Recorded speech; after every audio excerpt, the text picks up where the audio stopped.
you on behalf of Vidyalanka Group. Before we start, may I request all of you to turn off your camera and put the audio on mute during the webinar. You can raise your questions in the Zoom chat box.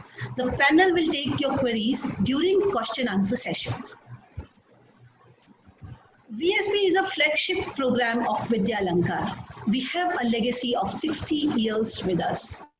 The Vidyalanka Group, established in 1960, is known for providing quality education at affordable fees. We have wonderful, sprawling, award-winning campus at Volatile. We have our presence in all educational verticals and multiple international collaborations with various universities of US and UK. At Vidyalanka, we are driven by student-first policy and believe in pursuing excellence. I am glad to share with you that we have been awarded NAAC A+ accreditation for our campus. Now let me take you to the world of Vidyalanka School of Business, where we believe in best practices in terms of academic excellence.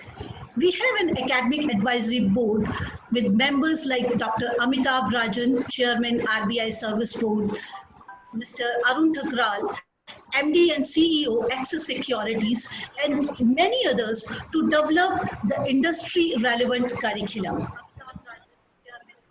A pool of learned and experienced faculty, both from academic as well as corporate world, using various pedagogy like experiential learning, case studies, flipped classroom, etc. to deliver the curriculum. Guys, you have heard of internship, and it's very important for you to prepare for industry. As we know, our today's topic also be employable. We are the only B school in Mumbai offering 6 months corporate internship. Our current batch is already 100% placed. Even in COVID times, all our students are working with companies. Although it's work from home, yet the learning is phenomenal. To be a part of international workforce, our students have worked as global virtual team on live international projects in collaboration with X-Culture USA.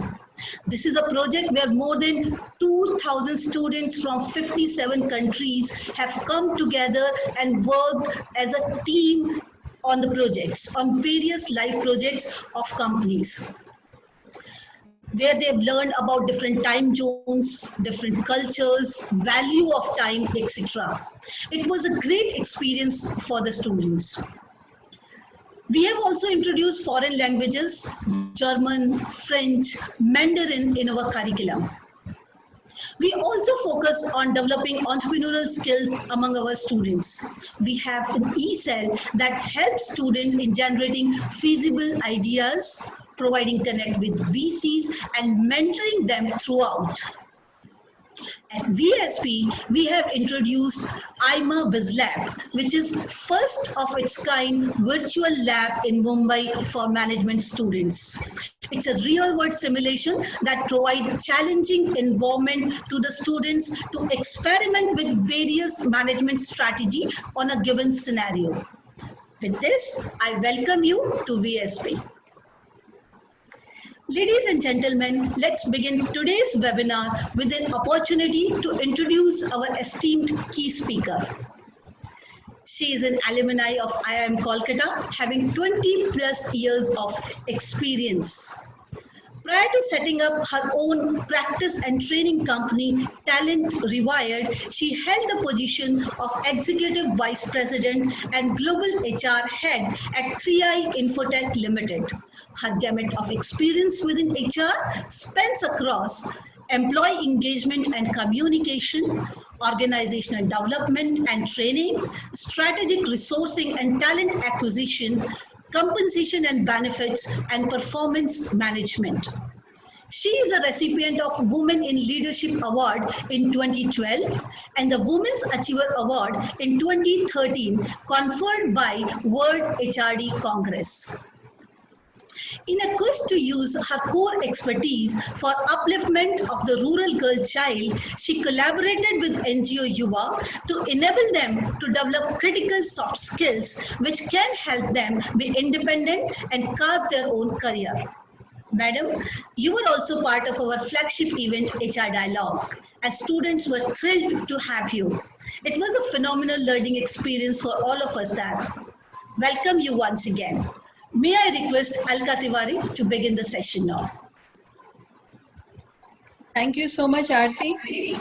And thank you to everybody and to the Vidyalanka Institute for having given me this opportunity. I hope I'm audible and clear to all. So I'll just start now. Good afternoon, everybody.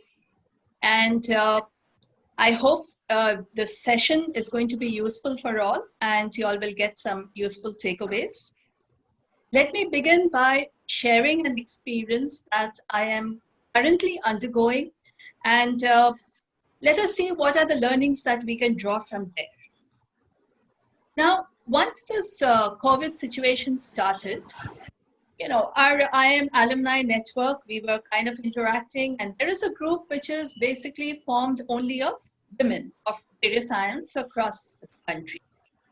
So everyone was, you know, very concerned about the migrant situation, and people had a whole lot of different opinions and things like that. But we were getting very restless because we were not really able to do anything on the ground besides really venting our frustration. So finally, a few of us decided to come together, and it finally became a core team of some 10 people who decided to take it forward and see what is it that we could do about it. We were basically women from IIMs across the country and across batches, which means that we have people who have as little experience of maybe a couple of years to some of us who have 30 plus years experience and even 40. So it's a huge range, and it is and this 10 people of the core group.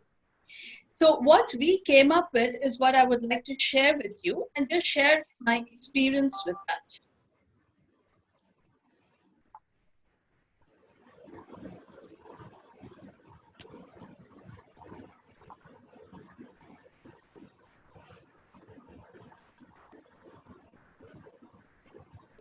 Just a minute, please. I think the slideshow is not.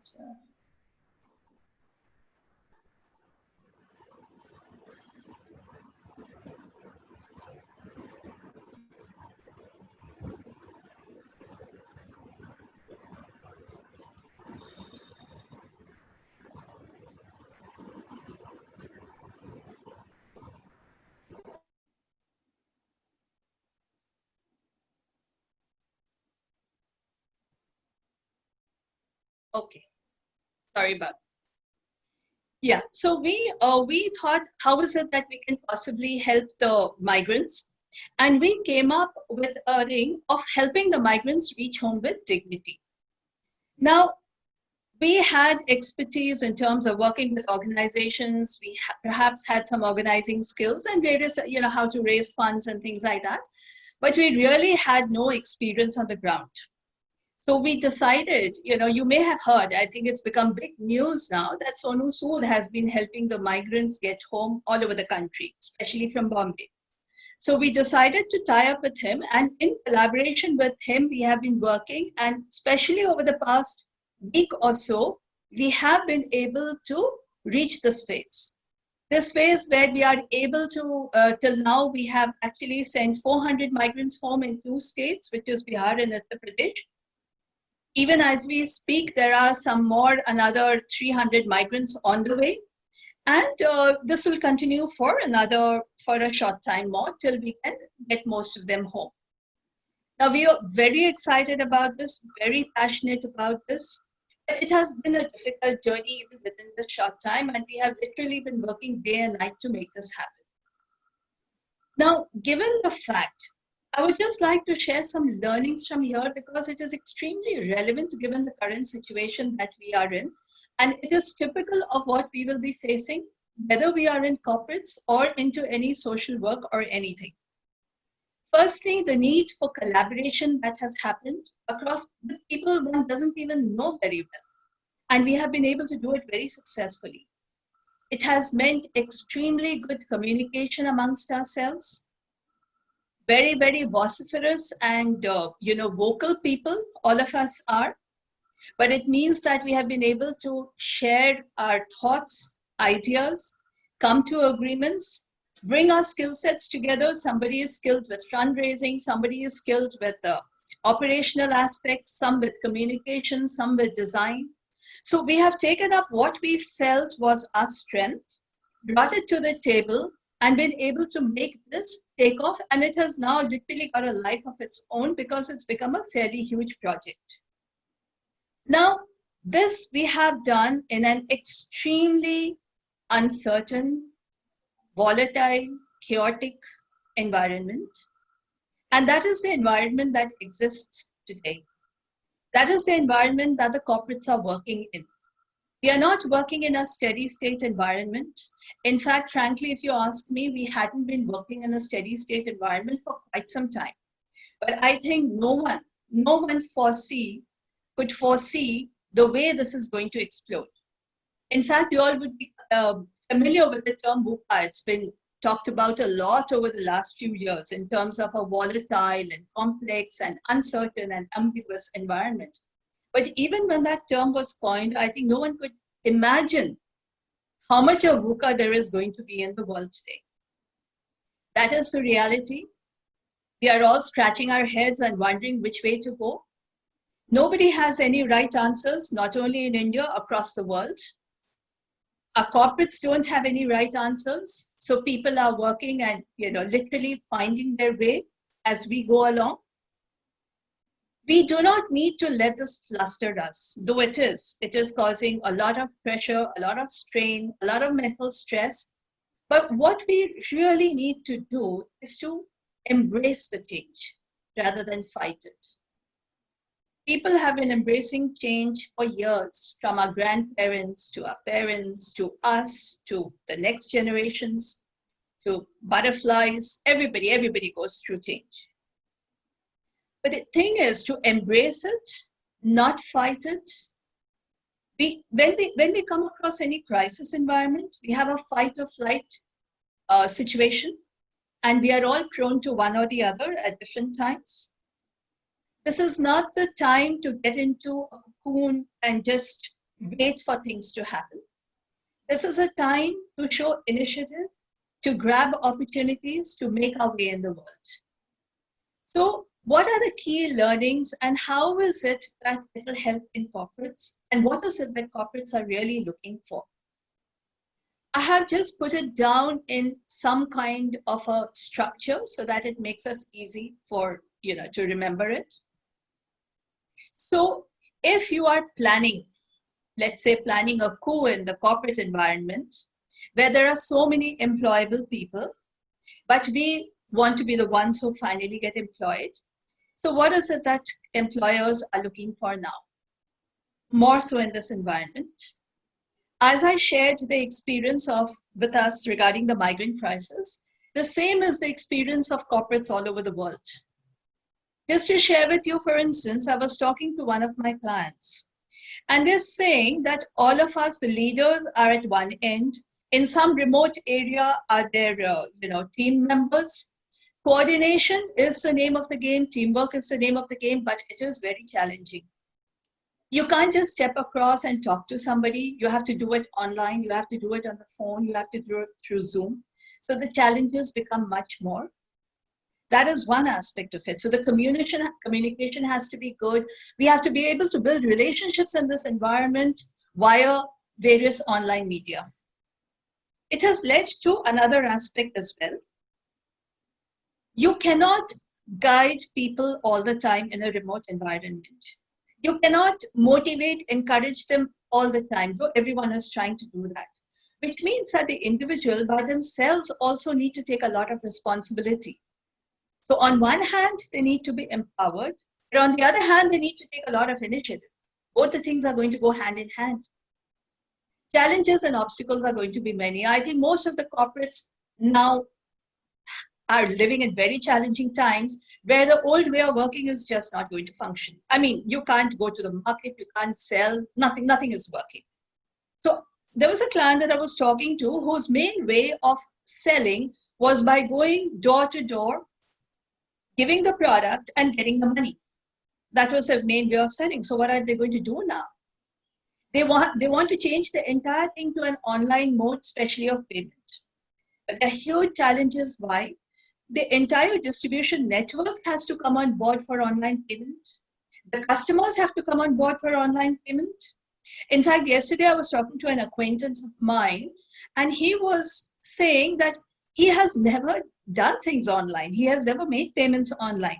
So now when he even wants to pay his electricity bill or his phone bill, he doesn't know what to do. And he doesn't want to go online. He has his own challenges. Probably youngsters will not understand that, but a lot of the older generation do have those challenges and will not be able to work online. So now this company is trying to figure out, how do we handle that?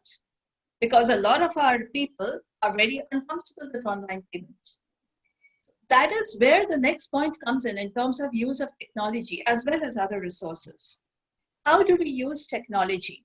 And use technology in a manner, of course, advanced technology probably backend that we may be using, but how is it that we use technology to reach the person who may be uneducated, the person who may be unfamiliar with technology? We are, in fact, in this very project that I was talking about, we are grappling with how do we get migrants to use technology. Currently, you have data coming up in different ways. You know, somebody scribbles something on a piece of paper, takes a photograph of it and sends it. Now, how are you going to collect data of thousands and thousands and thousands of people, which is coming in that kind of form?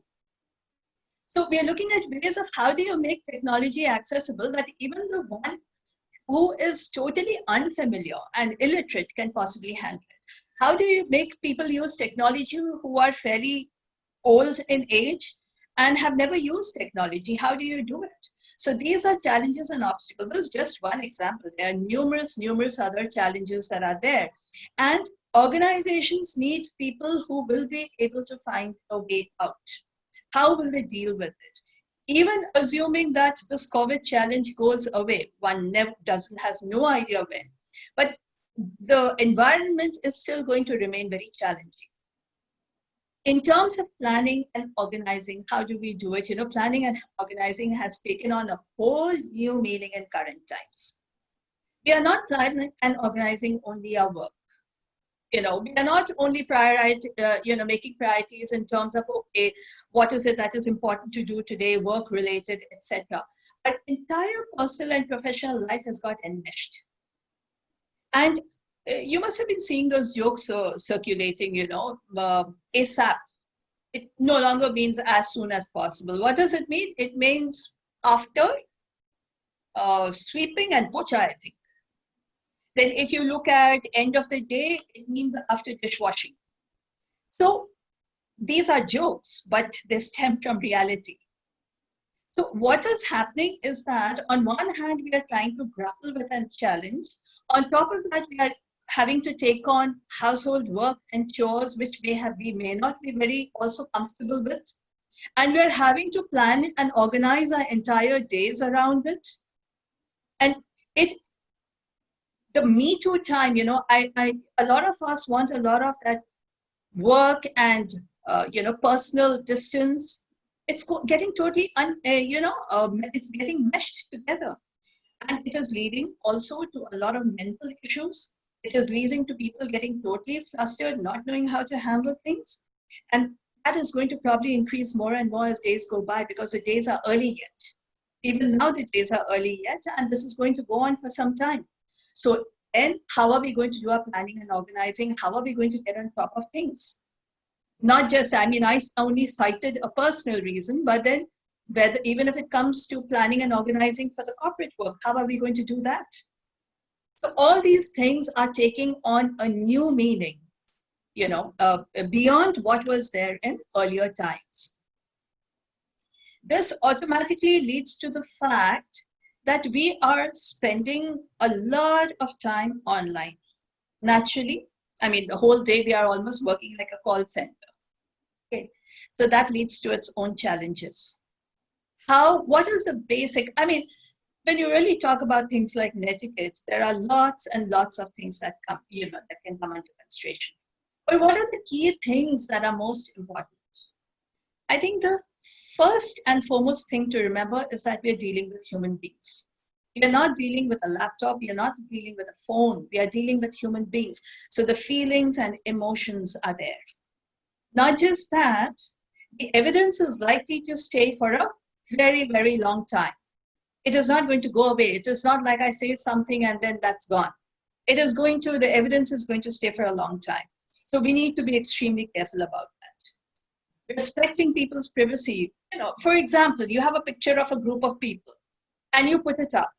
But what happens to the privacy of the other people? Do they want their pictures up? Extremely critical.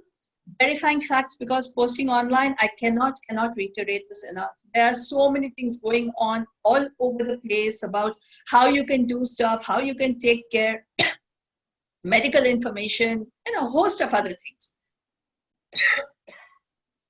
Sincere request, for the sake of your own credibility, verify facts before posting anything online.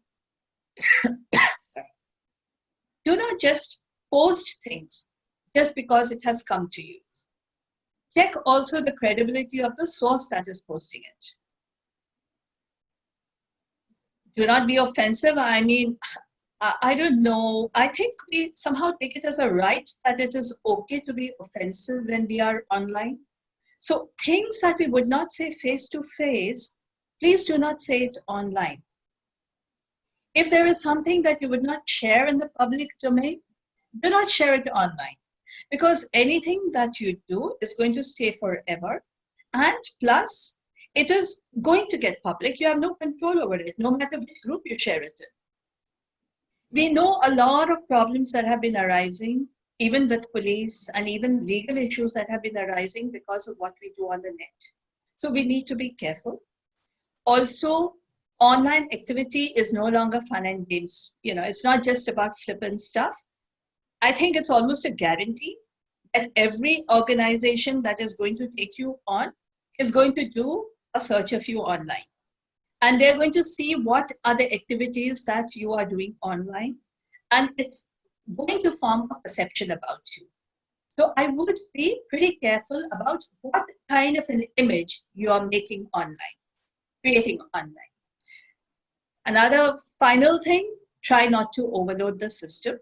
Because or everybody has bandwidth issues, etc. So that is another thing. I'm not going to go into too much details on etiquette because I think most of you here are youngsters and you would know it.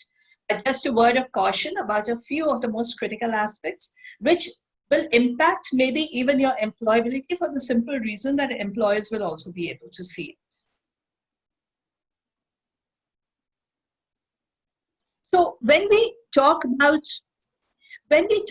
what is it that employers and HR especially are looking for, for any person to perform well, you need a combination of attitude, skills, and knowledge. So when HR is looking at it, they're obviously going to see what are the skills and knowledge that you have. But your attitude is really, really going to play a very prime role in the final selection that happens. Okay. So in this environment, we need to constantly upgrade our skills, constantly upgrade our knowledge based on what are your goals and where is it that you wish to go in future. What is the career path that you're looking at? What is your career plan? Where is it that you feel you fit in more? And keep upgrading your skills and knowledge. There's lots you can do as far as online learning is concerned. Almost every institute is moving into online learning. So there is just no limit to the kind of certifications you can do, the kind of learning you can do, and the kind of knowledge that you can acquire. So when we say remain pertinent, I would like to liken it to bread and jam. Bread is your schooling, bread is your education, bread is your MBA, bread is maybe even your experience. But what is going to set you apart and make you more attractive to the employer is the jam on top. And that is what we need to work at. One assumes, when you're going in for employment somewhere, one assumes that you have basic experience. One assumes you have basic knowledge. One assumes you have basic education. And a lot of people will have that. To make yourself shine out from all of that, you need to have the other things in place. So I would say remain pertinent to the current environment, remain pertinent to what the corporates are looking for. So when, as an employer or as an HR person, if one would go out looking for people to employ, especially in these hard times, especially in these times when there's so much of negativity, when there are people feeling so low, when there are people probably getting unemployed, when people are, organizations are changing their structure, organizations are saying, okay, maybe we need to have multitasking with people. So in this environment, I want someone in an organization who would lift it up. And hence, I would say that you need to have a very, very positive temperament. Someone who says, yes, I can do, not that I've got X, Y, Z problems on hand, I can do it. I will go out, I will find the solution, and I can do it. At the same time, I also would not like to have a person on board who, when they come up against problems, gives up. Maybe gives up on the project, maybe gives up on my organization. How do I work with a person like that? So I need someone who has endurance, who has the ability to handle falls, pick themselves up again, go forward, maybe fall multiple times, but pick themselves up and go. So I need a person with endurance. I need a person with resilience. There's going to be some tufan coming, there is going to be some virus, there's going to be some economy problems, there's going to be a host of other things. So I need someone who's resilient. And what is the definition of resilience? Resilience is basically like, stretching a rubber band and it bounces back. So I need someone who can bounce back and who can bounce back fast. So when there are winds of change, when you are stretched, you need to bounce back, be able to get moving. And the faster you're able to do that, the more is your worth to a corporate. And if for instance, any of us are the kind who, when trouble hits us, are break, instead of bending, we break, then it's not much help to anybody, and especially not to ourselves. So we need that resilience. Trustworthiness, always a good point, always required. Even more so now, we are working remotely. How do I, as a leader or a team manager, know how you're using your time? I can't monitor anybody all the time. I expect people to have ethics. I expect people to be trustworthy. I expect that I can rely on them.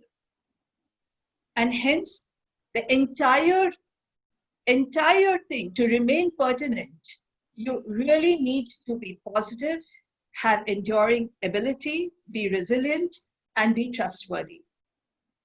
This is some of the jam on the bread. Just the bread, lots and lots and lots of it. People are looking for the jam topping. Okay.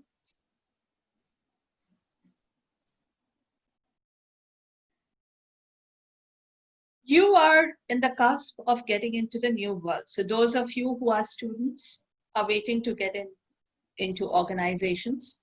There are people who are already working, who are at the cusp of fitting into a new normal, a new way of working, and it's not going away anytime soon.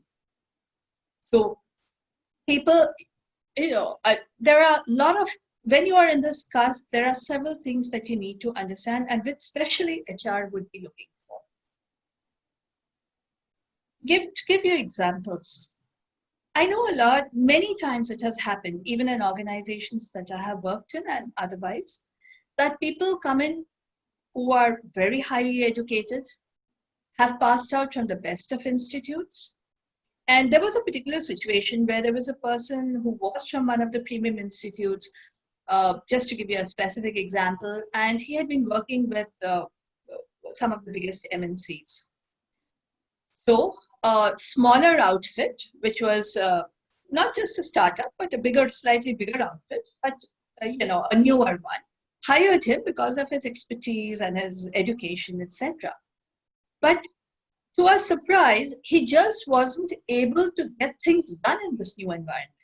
He couldn't get things moving with all the expertise, with all the experience, with all the knowledge. He just could not get things moving. And I have seen even the reverse happen when a person is able to work in a dynamic startup environment, but is a total misfit when they move to, say, a larger organization with set processes. I'm just giving an example of the kind of cultural fit difference that can happen. So one has to understand and see whether one culturally fits. An HR person will always look for a cultural fit. Do you fit? Otherwise, you will not be able to be productive and you will not be able to work in that environment. Now, when we talk about cultural fit, I really am not talking about the values that may be up on the wall of the organization. So you may have values like quality, or you may have customer service and a whole lot of other values which different companies have. However, the actual culture of the organization may or may not be those values. So when HR looks for a cultural fit, they know the way the organization functions, and they will see whether you are able to fit in that culture, right? And in fact, this will be more important to them than most of the other aspects that you are bringing to the table. You also need to ensure that you see yourself as a cultural fit. HR would also ensure whether you fit in culturally or not. Otherwise, it's kind of setting the person up for failure. And also, you really want the person to come and perform. You really don't want to go through the whole process when a person is not able to fit in culturally. So that is one of the critical things that HR will always look for. The other problem that I have always found, and I think a lot of people do find that, is people come prepared with some very, very standard things in terms of who they are, what they are, and what they think organizations want to hear. You should understand that you are an individual. You are a person who is different and brings something else to the table which no one else will be able to bring. You are, a special person. And HR and the employer want to see that person. Who are you? However, you will not be able to put that forth unless you understand yourself. And understanding yourself is not always easy because you need to take a very, very hard look at yourself.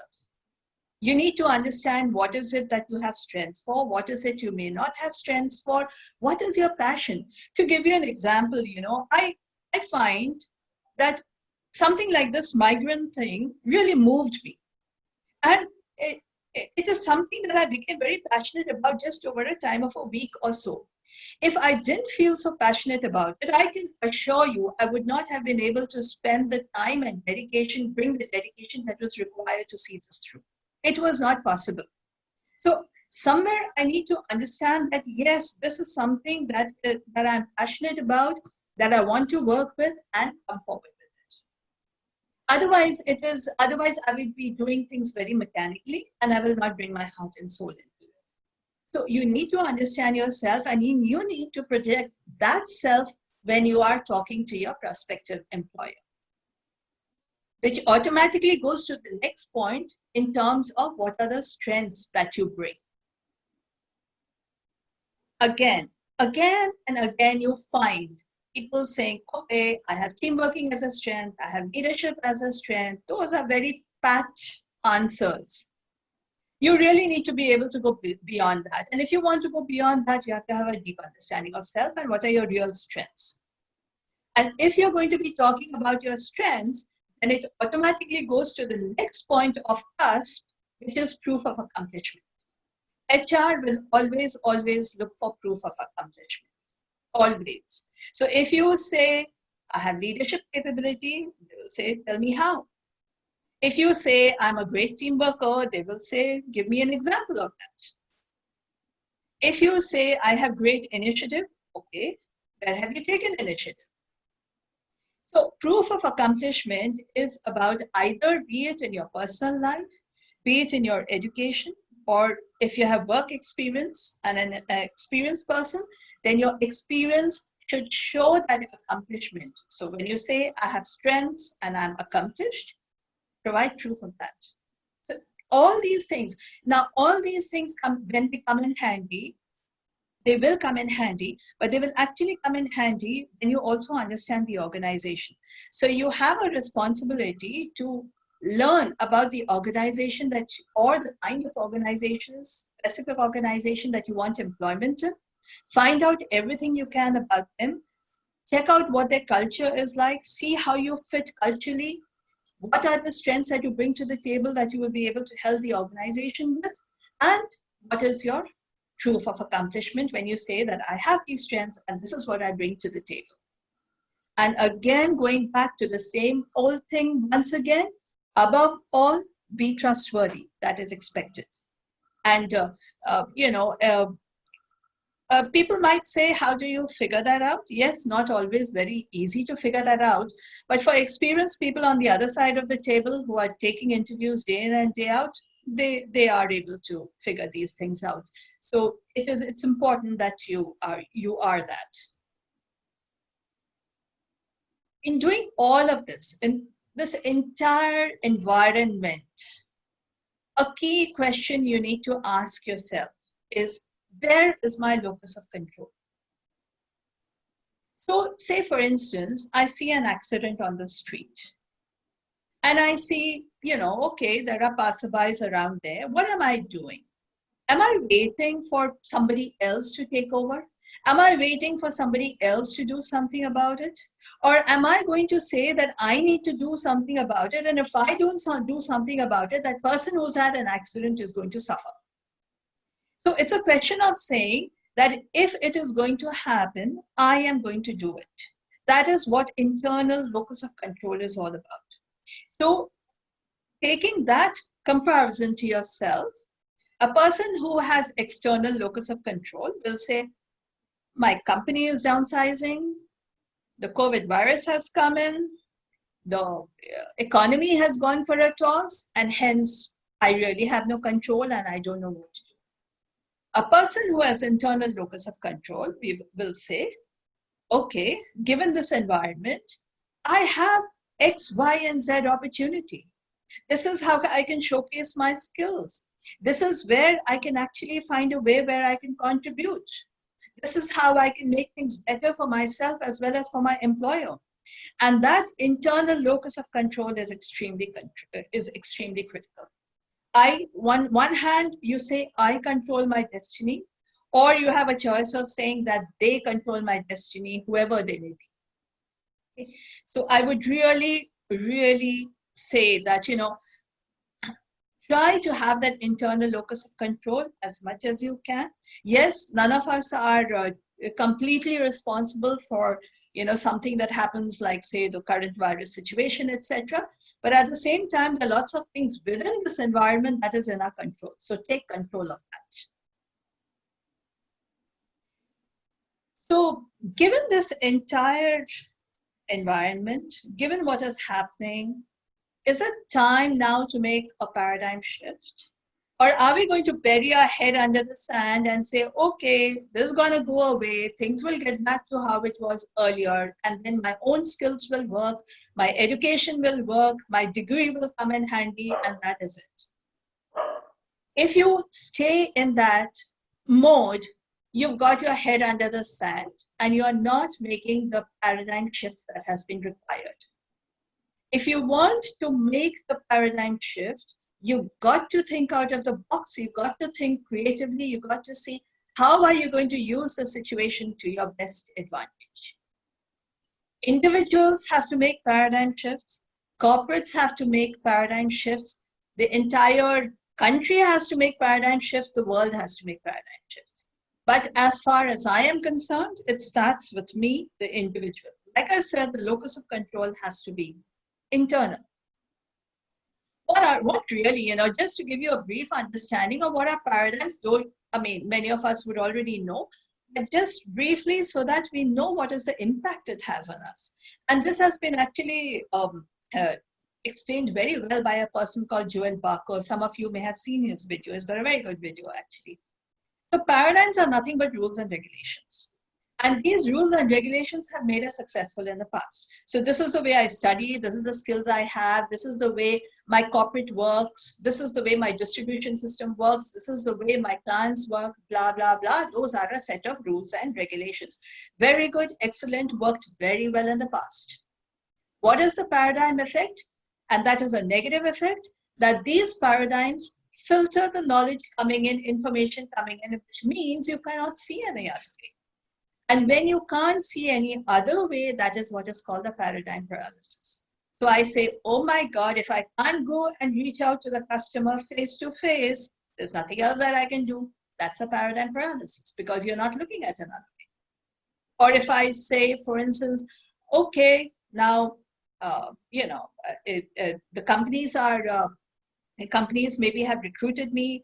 They might be postponing maybe my joining, or they may be pondering, when to make us join. We have a lot of time on our hands. Nothing I can do about it. That's the way it is. So again, what we are saying is that okay, this is the rule and regulation. This is how it should be. If it doesn't work this way, there is no other way. So we don't take advantage of the changes that are happening. On the other hand, there are a lot of people who will up their skills in this time, will make themselves more relevant, will read about situations, will see how is it. I mean, many people would have already got jobs. How is it that in this changing situation, I can contribute better to the organization that I'm going to be joining? And if I'm going to be going for further jobs, then how is it that I can contribute there in this current environment? Very critical thing to remember. Very extremely, extremely critical. When there is a paradigm shift, and such a huge paradigm shift as is occurring now, happens once in a century. Fortunately or unfortunately, depends on which way we look at it, it's happening in our time. Probably not going to happen for another 100 years, but it's happening right now. So whenever a paradigm shift happens, and a major paradigm shift, everything goes back to zero. What do I mean when you say going back to zero? It means that your past experience, your past education, nothing matters. It all goes back to zero unless you make the paradigm shift. But if you make a paradigm shift in your past education, experience, everything comes into play and gets multiplied. Now, there are lots of paradigm shifts. I mean, half our houses don't have telephones, right? We only work on the mobile phone. That's a huge paradigm shift. None of us go to banks. In fact, now we don't even go to ATMs. We do everything online. Huge paradigm shift. Organizations, huge organizations have got destroyed because they didn't make the paradigm shift at the right time. Joel Barker gives the example of the Swiss watch industry. Where is Switzerland now in terms of watchmaking? That's because they didn't make a key paradigm shift at the right time. So there are loads of examples. I mean, you can take examples of so many corporates that have actually landed into trouble because they didn't make the paradigm shift at the right time. So now is the time when we make the paradigm shifts, and even when everything goes back to zero, a totally new way of working, but by making the paradigm shift, we are able to take advantage of it. And maybe we are not pioneers, maybe we are not leaders, but even if we are followers and quick followers, that is good enough. All of us don't always have to be a pioneer or a leader.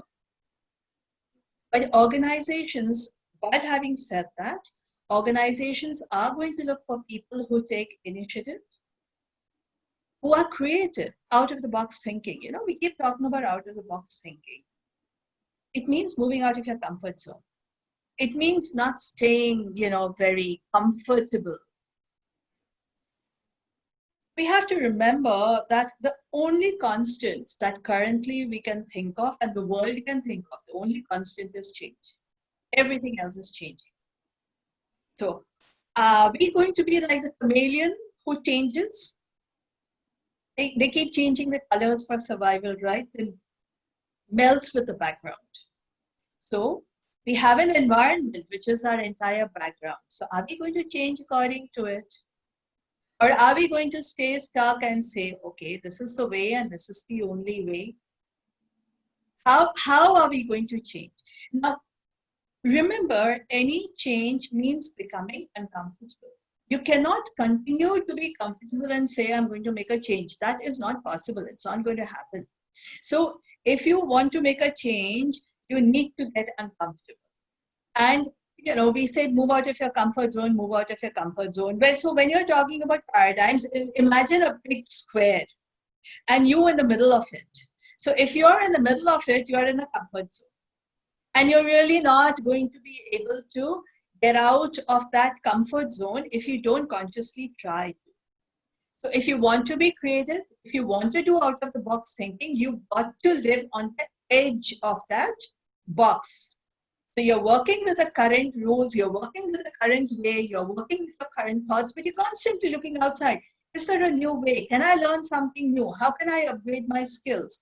How do I work in this new environment? And constantly upgrading. And so you are able to then come out with a new way of working and make the paradigm shift and make the change. That is the only constant that will ever be there. Now, again, I'm going back to, just to give you an example, going back to the migrant situation. Okay. So for now, we were primarily sending those migrants by buses. Now, trains are opening up. Do we shift to trains? I mean, they're horrifying stories, horrifying, absolutely. I'm not going to repeat them here because you are already probably seeing them in the news. They're absolutely horrifying stories about what is happening to people on the trains or, people who are walking home, etc. So I can just say, "Theek hai, buses se bhej diya, enough, ho gaya." But then I know now there are options of sending thousands more by train. So now I need to look at it, move outside the box. That box has only been there for 10 days, mind you, but I already need to move to the edge of the box and start looking outside and say, okay, can we do trains? How do we do trains? Can we put them there? Now, what happens when they're going to reach their village? They're still going to have nothing to do there. They're still not going to have food to eat there. So do I move on there? So these are questions that we are constantly grappling with every day. And when I say every day, I mean every day, every hour. Every hour one is thinking, okay, are we doing the right thing? Is there another way? Is there a better way? Is there a new way of doing things? Can we impact more migrants? Can we send them home in a better way? What is it that we can do once they reach the village? So same thing happens in corporates. I'm taking my own business as an example. I do a lot of, I'm doing a lot of people development work. Now, a lot of my people development work used to be face-to-face. I necessarily have to move to online ways for the foreseeable future. So, which means I can't just turn something that is face-to-face into automatically an online way. It means I need to use technology and use technology in a way that becomes more and more attractive. Everything becomes a learning experience. All of us are learning every day. So how do I use technology? I need to change my modules to fit in a manner that it becomes more technology friendly. It's easier to get people. I mean, I can keep people engaged for 4 or 5 days at a stretch, 8 to 10 hours per day, and I can keep them engaged. But you can't really do that on an online medium. It's not going to happen. It's not going to work. So how do you change it? How are you still going to make it successful? One has to change the entire way of working. And if I sit back and say, okay, let me wait, this will pass. Hi, it may take years, yeah. It may take 6 months or a year. I don't know how long it's going to take. So one needs to be constantly, absolutely on the move and keep changing. Okay. So that is what I would request you all to do. Be agile, be nimble, and please don't get into a comfort zone. Don't stay in a comfort zone. That is something that organizations definitely, certainly don't want. In fact, I think I should share with you a conversation that had been happening in one group. And this group is a group of MBAs, mind you. They're all management students. I mean, now they're management students with odds of experience. So there was this conversation, in fact, just yesterday, and I think it's pertinent that I share it with you here, that they now have all started their own firms. And they had someone asked a question that what is your experience of the people who are coming in to work, interns or fresh people from MBA institutes who are coming into work? Universally, and this answer I would say came from about 50 to 60 people.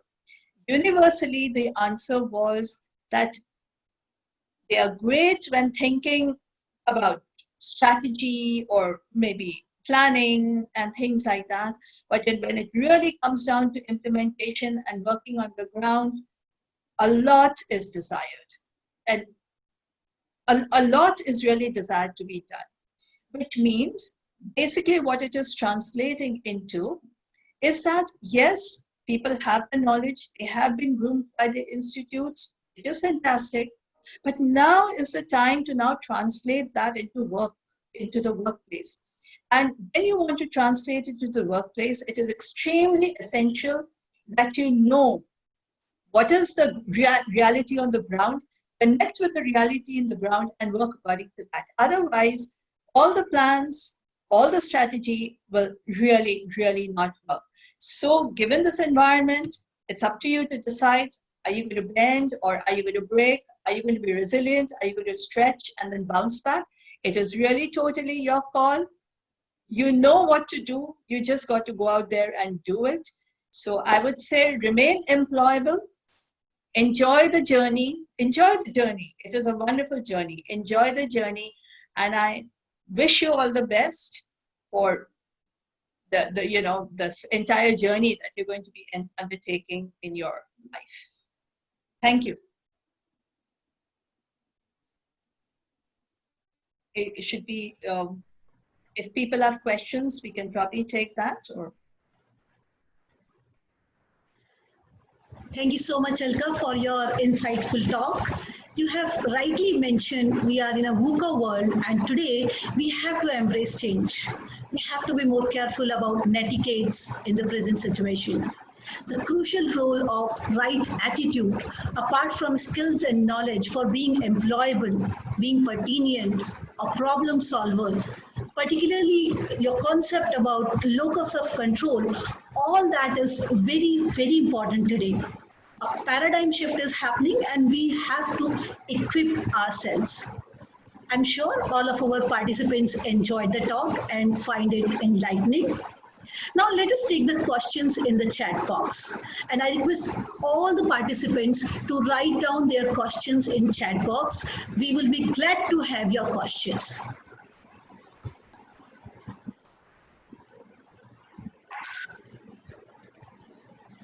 As I can see, there's a question for you, Alka. This is regarding how do we know that we fit in particular culture of any organization? What is that we should research all about? okay. See, it is important to first read up about the organization. There's a lot of material nowadays. It's not difficult to get material about an organization. So it is important to read up about the organization, the ownership of the organization, the kind of management team that is there, how are they working with the customers, experiences of the customers. If you have contacts in the organization, of course, you need to contact them and you can check with them. So all this will give you an idea in terms of how the organization is likely to be functioning. So you know that, for instance, if it is a large MNC, you know that they will have processes in place, they will have systems in place, they will have hierarchies in place, and they're going to work according to that, right? And, so it is a great place where you can get a lot of training and learning. So that is a different type of organized place. On the other hand, there are a lot of startup organizations, or maybe organizations with Indian ownership, where the culture is likely to be a little different because, the way people work will be different, the decision-making styles, the way decisions are made, or, the kind of flexibility you may get in your role would be different. In some organizations, your role may be very fixed and very specific. In some organizations, you would have a kind of where you know that you'll be given more freedom to go out and do what is it that you like.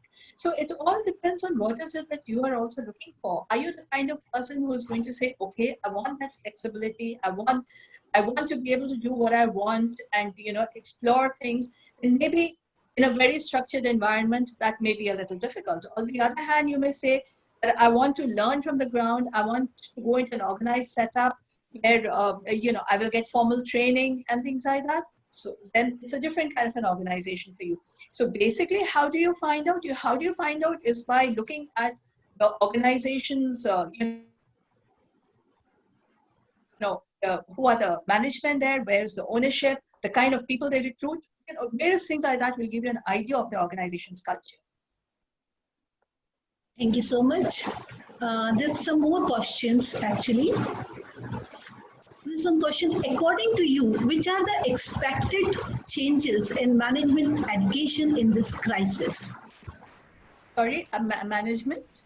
Education in this crisis. See, basically, I think this is what I started out with in my talk, that management education very often prepares us with the theoretical aspects.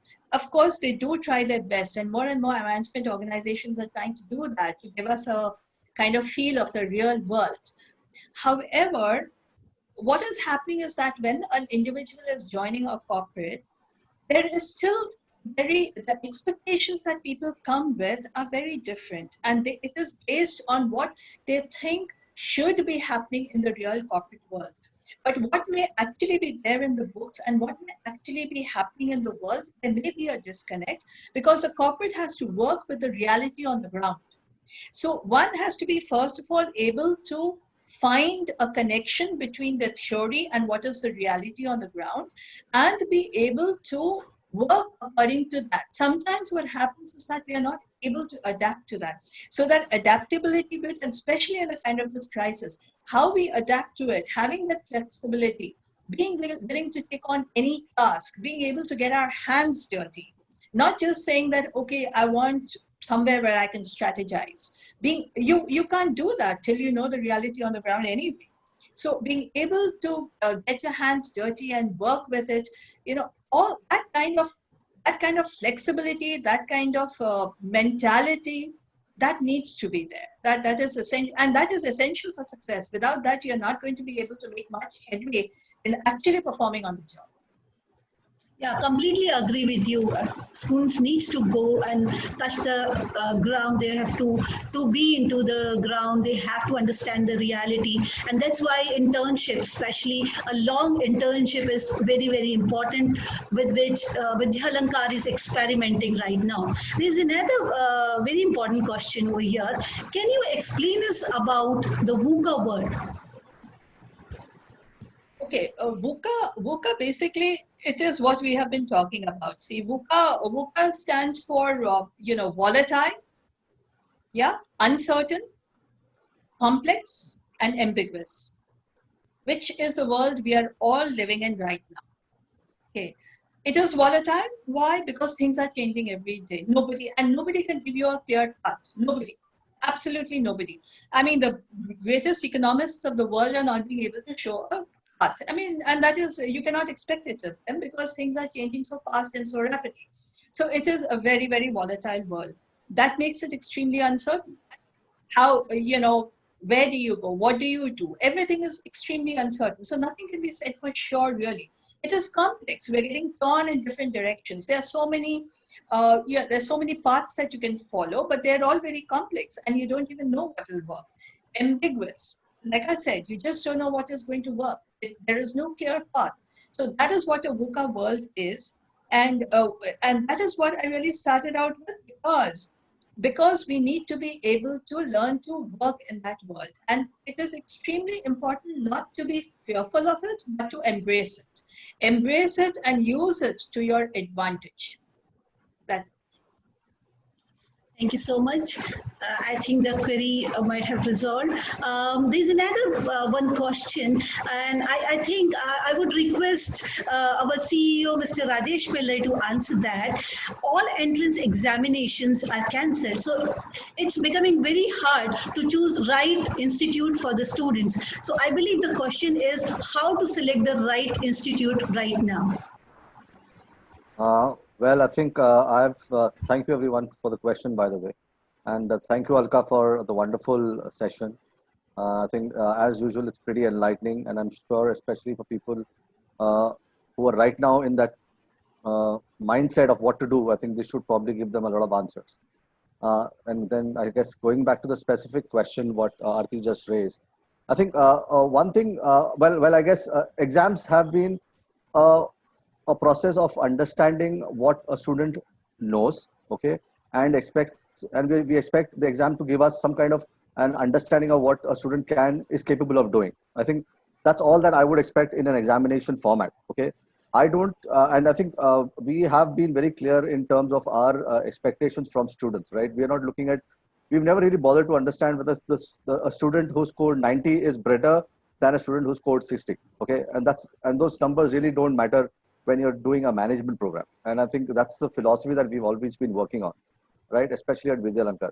And I think, and we've proved that right across the board. I think the only parameter that an exam gives you is an idea of what a student his capabilities are. But in a management setup, I think it's very important that we are able to actually cultivate a student's potential. And I think the mark sheet should be just an indicator. You know, we can, as people who are building the next generation of students, okay, and professionals, I think we need to probably develop those skill sets. And I think Aarti, and I'm sure the entire team at Vidyalankar sort of will agree that I think we've been able to build skill sets which were probably pretty dormant in a lot of students. And today they think the kind of change and I think I would want to use that word paradigm again for them, because there are students who have really changed the way they have been maybe 1 year ago to today, working across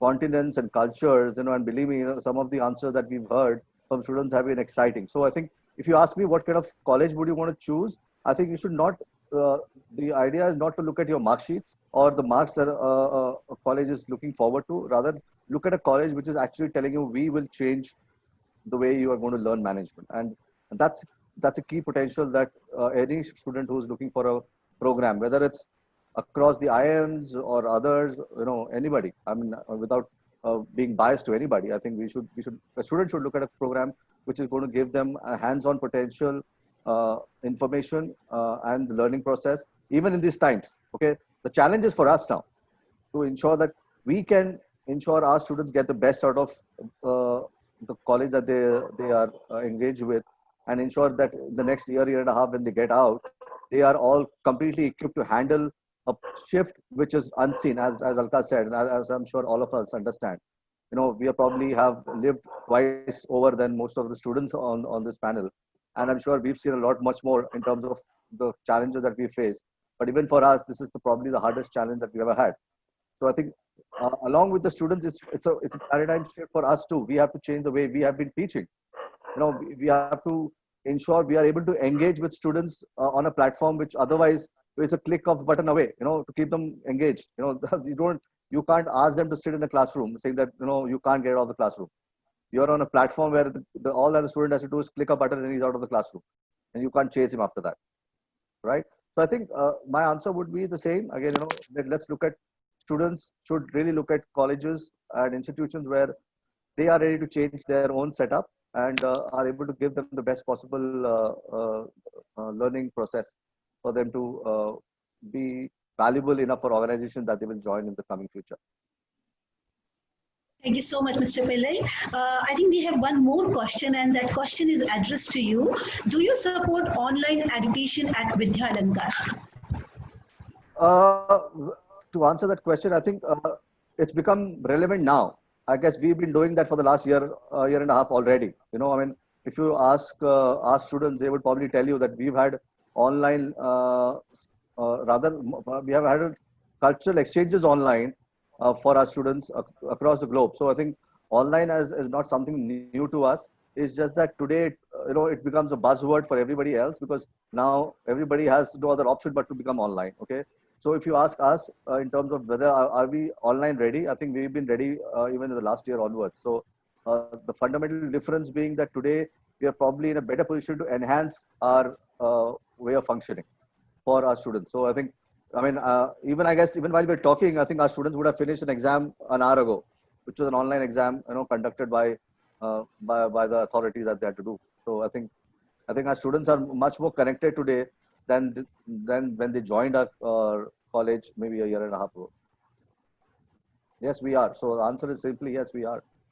And I think we are actually now doing a reverse engineering of trying to train our faculties to be much better trainers than our students being more online adaptive.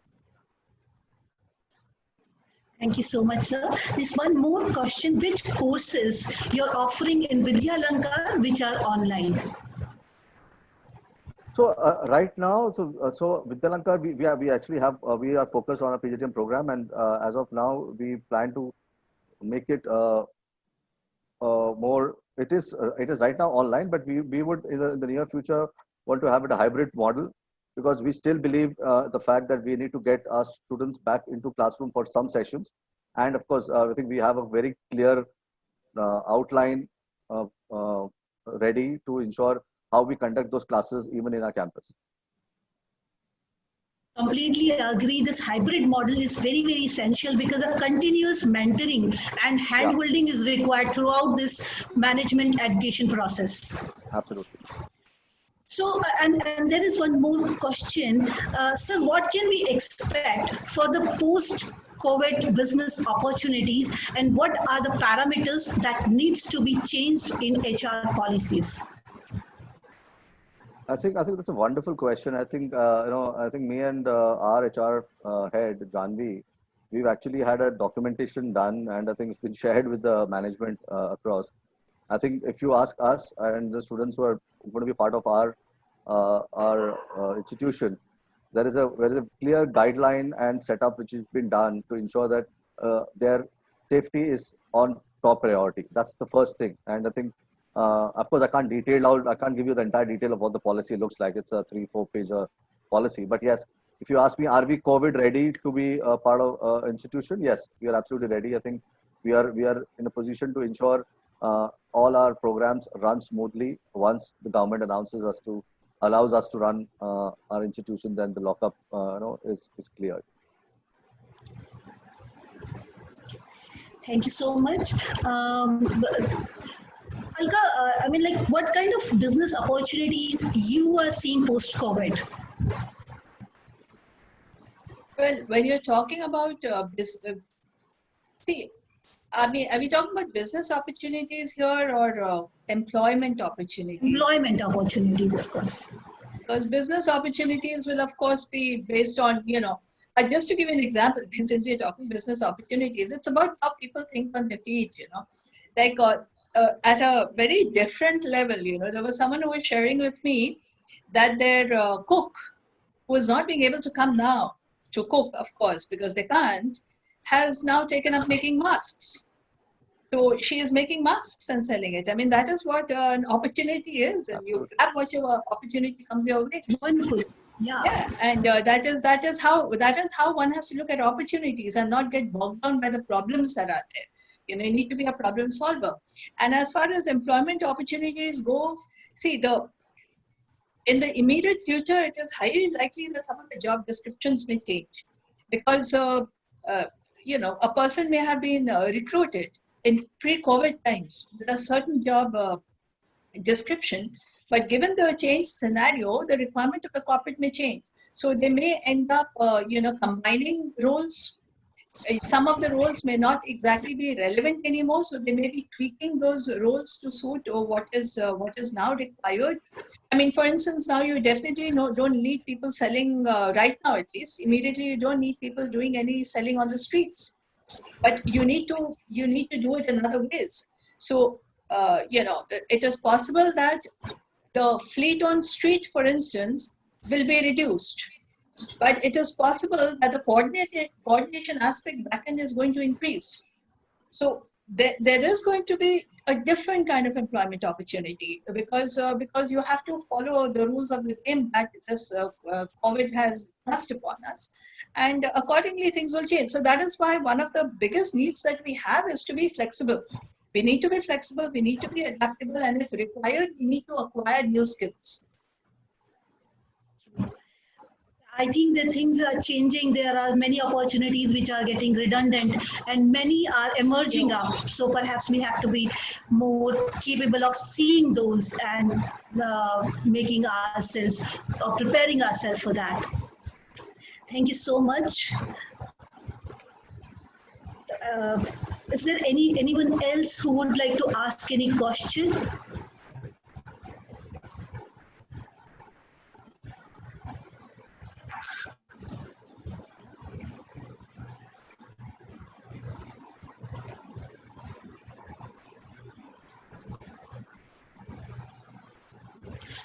Okay, there's somebody who's saying, whom should I contact for further information? Maybe you can go to our website www.vsb.org.in and can have further information about the programs which are online and in various models which are there. I'm waiting for a few more questions if any of you would like to ask the question.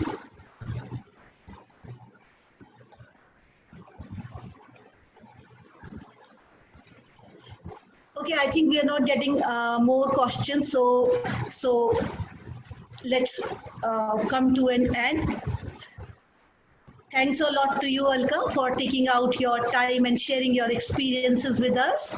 I'm also thankful to Mr. Rajesh Pillai, CEO, VSB, Karan Bhatt, Head of Management, Janvi, an entire team of VSB, and our technical team for making it successful.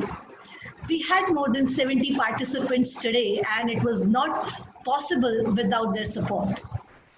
Last but not the least, I am thankful to each one of you being with us, being present over here today. We value your association and looking forward to see you as a part of VSB. Thank you and have a good day. Thank you, Alka. It was a pleasure having you again. Thank you very much. Thank you. It was lovely being here and nice interacting with all of you. And it's wonderful to hear of the paradigm shifts that the Institute is making, with reference to internship. And you'll have actually, you're ahead of the curve when you're talking about online education and things. So it's extremely heartening to hear that. Thank you all. Alka. Really appreciate it. Thank you, Alka. Thank you so much, Alka. Thank you so much. Thank you.